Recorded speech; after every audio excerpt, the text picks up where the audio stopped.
প্রিয় কলিজার বাইরে একটা মিনিট ভিডিওটা দেখেন।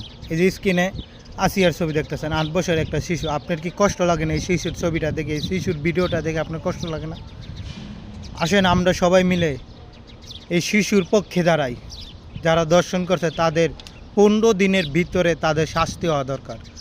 সর্বোচ্চ মৃত্যুদণ্ড সৌদি আরবের মতো আইন করা দরকার বাংলাদেশে। যারা দর্শন করবে তাদেরকে একটা মাটির গর্ত করে তাদেরকে ওই গর্তের ভিতরে রেখে খালি গলাটা পর্যন্ত রেখে পাথর নিক্ষেপ করা হবে, যে পর্যন্ত তাদের মৃত্যু না হয়।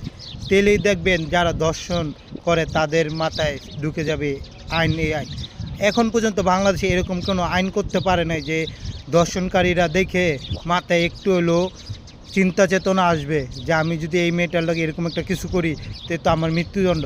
যারা দর্শন করে তারা কয়েকদিন পরে জামিনে ছুটে রাস্তায় চলাচল করে, আর যারা দর্শিত হয় তারা বাড়ির কোনায় বসে কোন সময় আত্মহত্যা করবে সেই চিন্তা চেতনা নিয়ে থাকে। আমরা কি এই চেতনাগুলো দূর করতে পারি না? তারা বুক ফুলে হাঁটতে পারে এরকম কোনো একটা আইন করতে পারি না? আসেন আমরা সবাই মিলে প্রতিবাদ জানাই। ভাই প্লিজ সবার কাছে রিকোয়েস্ট হলো প্রতিবাদ জানাই। এটা আমার বোনও হতে পারতো, আমার সন্তানও হতে পারত, আমার ভাতিজিও হতে পারত। আসেন সবাই মিলে রুখে দাঁড়াই, সবাই মিলে প্রতিবাদ জানাই যেন 15 দিনের ভিতরে এই দর্শনকারীদের সর্বোচ্চ সাজা হয়, মৃত্যুদণ্ড জনসমুদ্রে সবার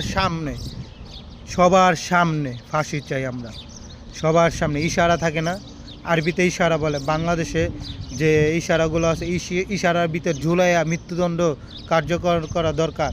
একটা দৃষ্টান্তমূলক শাস্তি হলে বাংলাদেশে যারা দর্শন করে তারা চিন্তা চেতনা চেঞ্জ করে ফেলবে। আসেন ভাই ভিডিওটা বেশি বেশি শেয়ার করেন প্লিজ, সবার কাছে রিকোয়েস্ট হলো। আসসালামু আলাইকুম ওয়া রাহমাতুল্লাহি ওয়া বারাকাতুহু।